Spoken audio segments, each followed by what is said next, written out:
maybe make another departure from what we were talking about before, which was more electric kind of playing, and maybe this week talk about some acoustic kind of stuff and some different stuff that people do with it. There's a lot of misconceptions when people start playing. They wonder if they want to play an electric guitar, if they should start on an acoustic guitar or start on an electric, or if it makes any difference or anything like that. They're basically both the same instrument. You use different techniques to play both of them, but generally, wherever your interest lies, usually you can get an acoustic, maybe for $175 or something like that, and it won't be the greatest acoustic in the world, but it'll work. Whereas an electric guitar will sometimes cost you a little bit more money to get one worthwhile, because you have to get an amp with it, really. So a lot of people start on an acoustic just for financial reasons. But if you're more interested in playing electric kind of music, then it's a better idea to start on an electric guitar. You'll be able to get the sounds out of it that you want, like that raunchy rock and roll stuff.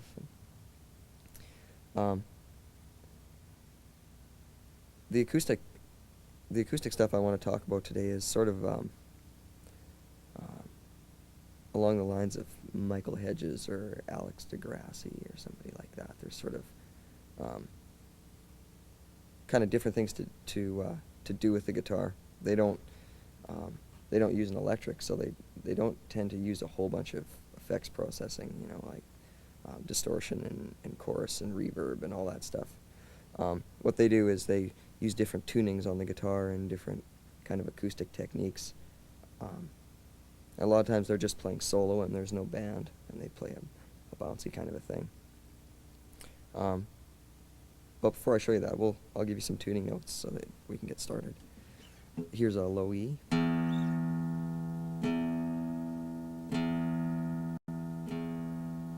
an A.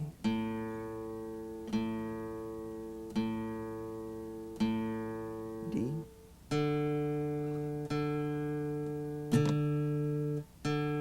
G.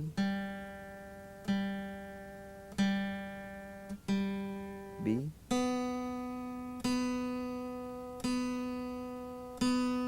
And E.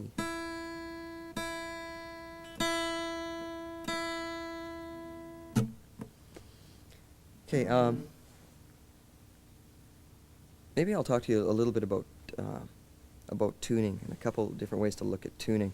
And this is going to apply to any guitar that you play, electric or acoustic.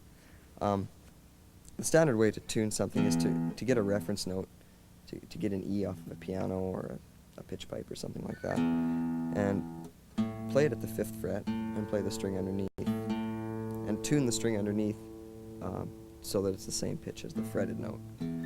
And the reason for that is that if that note's an E, that low open string, and you ascend up F, F sharp, G, G sharp, A, that note's an A, this string is supposed to be an A, so you tune the A string to match the A that you're already playing. And then you do the same thing there. A sharp, B, C, C sharp, D, string underneath should be a D. And then D, D sharp, E, F, F sharp, G, string underneath should be a G. And the next one changes.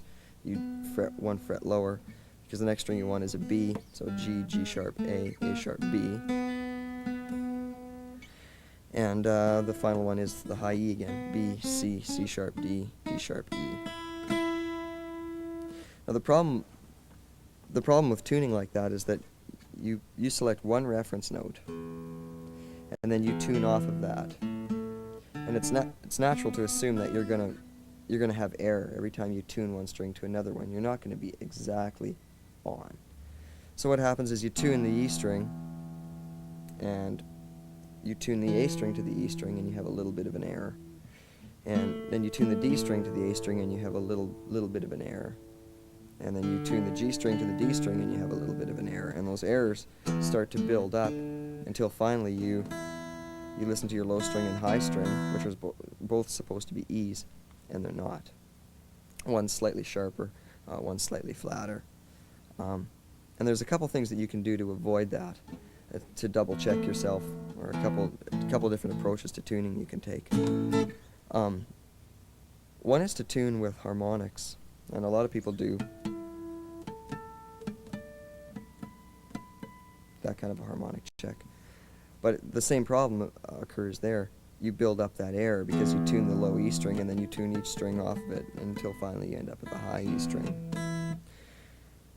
So what you can do is to get E as your reference note off a pitch pipe or a piano or anything like that, and tune the high E string off of the low E string.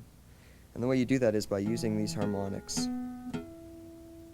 The harmonics at the 5th fret on the guitar, when you just very lightly touch those strings, are the same note as the open string. So this is an E string. That harmonic is an E as well, only it's 2 octaves higher. And this string right here is supposed to be 2 octaves higher than this string. So when you play this harmonic, it should be the same note as your open E string. When you play the note at the 7th fret, that's all the harmonics at the 7th fret are the same as the note at the 7th fret. So when you fret that note, that's an E, F, F sharp G, G sharp A sharp B. When you play that harmonic, it's a B. So it should be the same as the open string.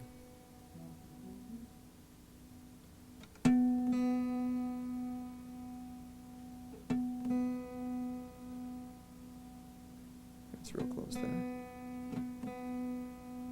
So now you've tuned the high E string and the B string off of the E string. Whereas before, you had to tune all the way through the guitar and finally get up to that high E string. And then when you compared these two, they weren't the same note. So that leaves the G, D, and A string. Well, the A string, you can tune like that.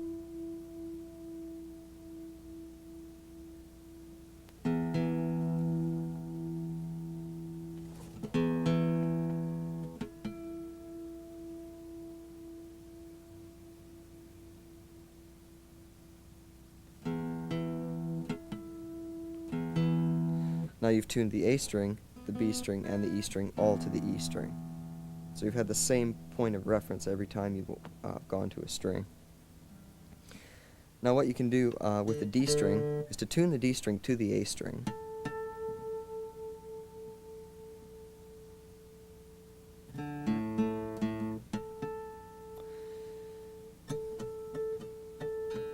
You've used the A string as a reference. And now play an octave of the low E string on the D string. So play the low E string open and play that D string at the 2nd fret, D, D sharp, E. And you'll probably notice a subtle difference.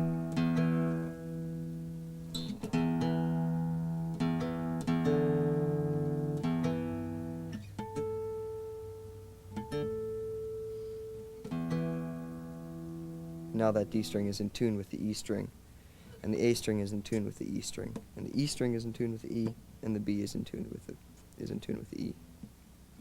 So the G string is the one that's left over. If you play, you can just tune again like we did with the A string, or with the D string. Tune the G string to the D string.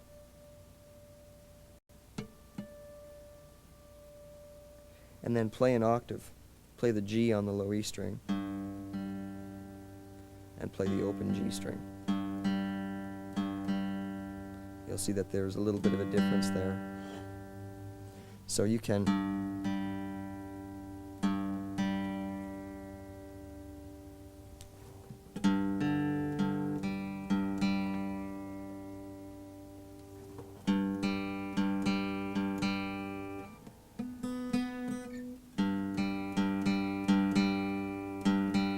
hear that octave note.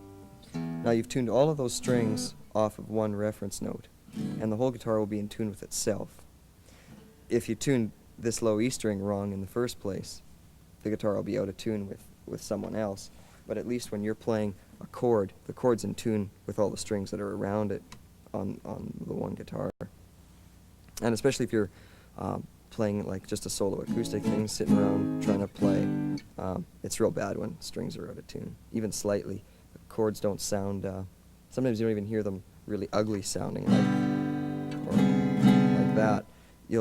They just won't sound right, and nothing you play will sound cool.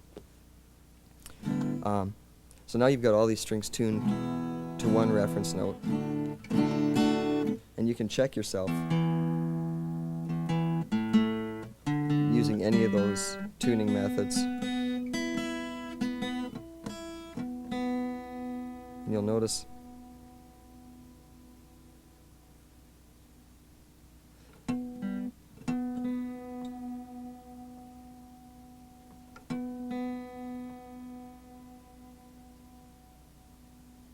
sometimes when you tune one of the strings and you tune the rest of the strings and you go back to that one string, it'll have changed pitch. That's because the tension on the neck has been changed. If you tighten these strings up, the strings are pulling harder and the neck's going to want to bow out. And if you loosen them off, the neck is going to relax backwards. And when it relaxes backwards, it's going to stretch the strings. And when it goes forward, it's going to compress the strings or allow the strings to compress. So when you tune, especially major tuning changes, the whole guitar will kind of shift. So you have to just keep an eye on that. After doing all that, I want to talk about how to not tune your guitar like this. It's important to have the guitar tuned normally when you begin. There's a tuning called dadgad. And it's called dadgad because instead of the strings being tuned E, A, D, G, B, E, they're tuned D, A, D, G, A, D. And the way you do that is you have to find the reference notes, fretted reference notes on the fingerboard or open strings to tune those strings to. So you want to make that string into a D. So you have an open D right there, and you just drop this low E string down.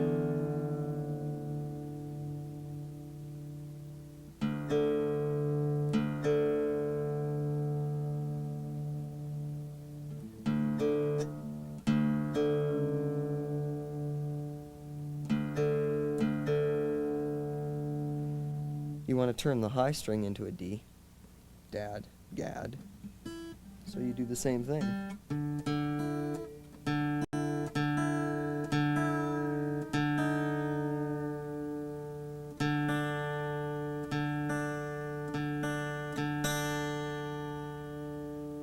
Now you can check yourself by playing the harmonic at the 5th fret, which is the same note as the open string,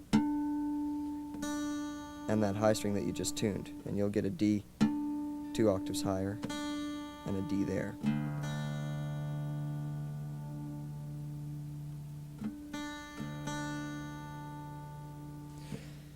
You want to turn this B string into an A string, D, A, D, G, A, D, dad, gad. And you have an open A right there.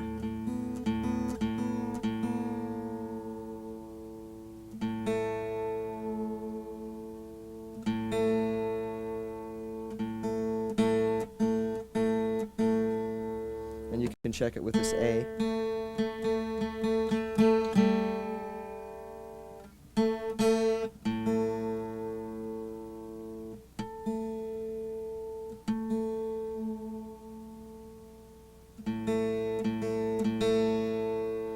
And now you're tuned D, A, D, G, A, D. If you try to play a normal chord on it, it's going to sound real great. You have to alter your fingerings. And one real useful application for this is when you start to fall into ruts, playing licks over and over and using the same scale, and you kind of feel like you're not getting anywhere. Call up this tuning, tune the guitar like this, and try to play some stuff. Don't try to learn any music unless you know the guitar player's tuned to this, because you'll go nuts. But try to write a little chord progression or a melody line, and you'll find that the licks that you're used to playing, or the scales that you're used to drawing from, don't work anymore. If you play a major scale,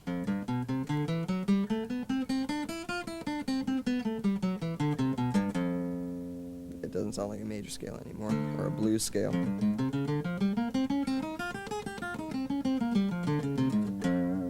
Ends up sounding a little bit weird. And the neat thing about this tuning is you can just grab some notes on the fingerboard and move around and listen to how they sound. And the idea is not to come up with some music that you've already heard, but to write something kind of new and different sounding.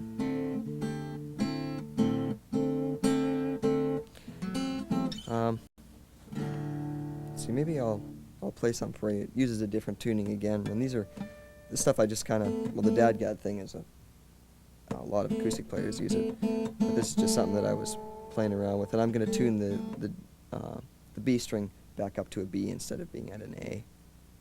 So to do that, I'm going to have to use a fretted note because I've changed the pitch of that low E string, so it's hard to use those harmonics and stuff like that. So I'm going to use that G string, G, G sharp A, A sharp B.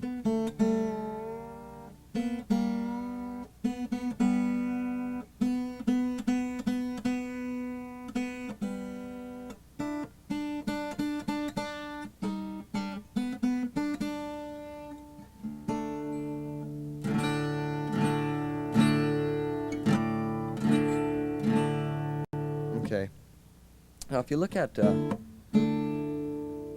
basically all that's happened in this tuning, D, A, D, G, B, D, is I've taken both the low E strings, both the low E string and the high E string, and dropped them down a whole step. So there's 3 Ds being played open on the guitar. There's an A and a G and a B. So if I take a normal D major chord and I play it, it'll sound great up until the high E string. Normally you'd play that note, but you can't now because it's tuned down. So this note was an F sharp. That note is a D, so this note now has to become an E. This is still the E string, but its open note is a D. So when you fret 2 frets higher than a D, you're playing an E. And you don't want to put an E over top of the D chord. But if you take your middle finger off, you're going to end up with a D. And these 2 Ds are the same pitch, and they're going to ring together. And it gives all the chords that you play a real certain sound when there's a unison string, or 2 notes of exactly the same pitch.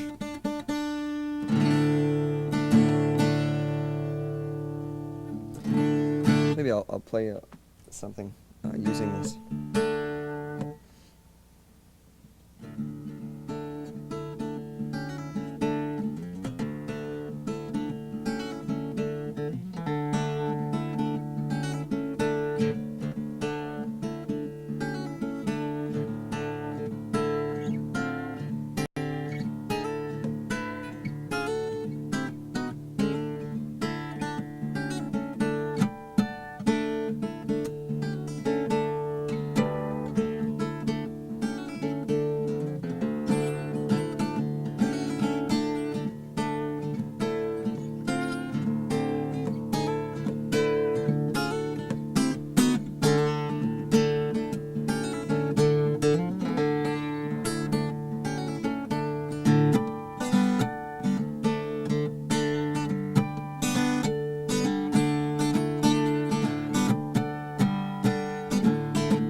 And that's just a D major chord, and you have to modify it a little bit because of that strange tuning.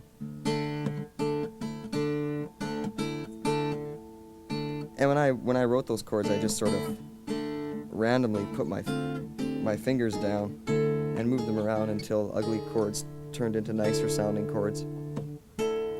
And it helped me break out of habits. I used that dadgad tuning to do that, and I used this tuning. I don't know what you call this, dadgbd or something. D-A-D-G-B-D. But we'll bring it back up to pitch now. And because this A string is still an A, you can use it to bring your E string back up to an E.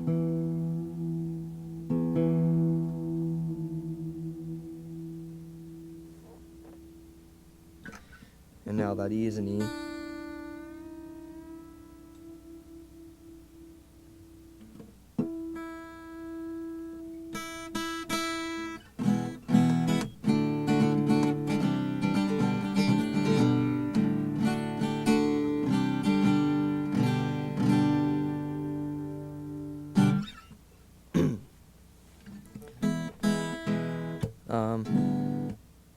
We can talk about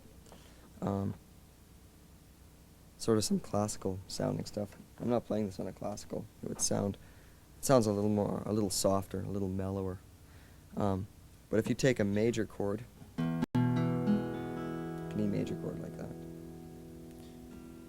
and you take your middle finger off, you'll end up with an E minor chord. And minor chords are generally sadder sort of sounding than major chords are. And a few lessons ago I talked about a relative minor and a relative major. Like we were playing in A major. I told you that as an option, instead of playing A major scale as your improvising scale, think about F sharp minor or F sharp blues, because it's the relative minor. You do that by putting your pinky on the root of the key. Your index finger will tell you the root of the minor scale. So in A major, F sharp is the root of the minor scale. You can play a blues scale or a real minor scale. And a real minor scale is just the same notes in the major scale, but starting on the 6th note. And that's a modal thing. And that might be sort of breezing by it a little quick, but send me an address with a stamp on it and your name, and I'll send this stuff out to you, and you can look at it. It'll make more sense. When you want to play a line or play some sort of a melody in conjunction with a minor chord like that, a good way to start feeling that stuff out is to play the relative major scale, because it's in the right key. So if E is the minor chord, if you put your index finger on E, you have to put it behind the nut because it's open, and put your other fingers on the consecutive frets, your pinky will end up on G, and that's going to be your relative major. So if you're playing an E minor chord, you're going to play a G major scale. So E minor, G major.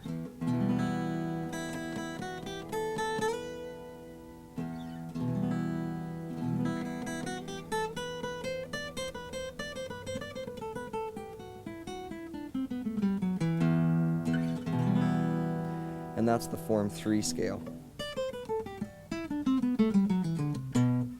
And it walks down. And to walk up there, all I'm looking at is, if that's a G, and you're playing in G major, you know that there's a half step below G, it's the 7th note, and a whole step below that is the 6th. So 6, 7, root, and then it goes whole step, half step.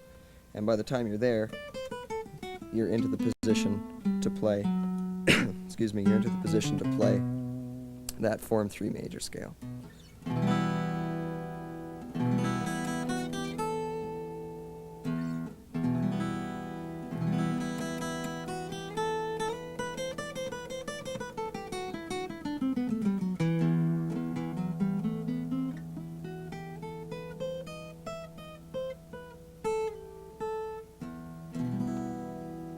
And that's just using the G major scale, but again, instead of using the G root, you're going to use the E root.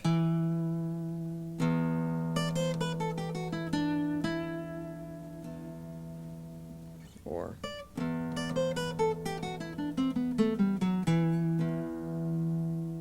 and it'll put the accent on a note that's other than the actual root of the scale. You're playing a G major scale, but it's just as correct to say that you're playing an E minor scale, because you're starting and ending on E's. You're centralizing your phrases around E's and stuff like that. So you can have some fun playing with that kind of stuff and doing those tunings, changing your tunings around if you're finding you're getting bored or whatever reason. I'm sure that'll open up some new ideas. Thanks for those of you who have watched the whole series. Thanks for watching the whole series. And for those of you who just saw it today, thanks for that. I hope I've been some help to you. And like I said, send me an address with an envelope, or an envelope with your address on it, with your name and a stamp and stuff. And I can mail these lessons out to you. So good luck with it, and take it easy.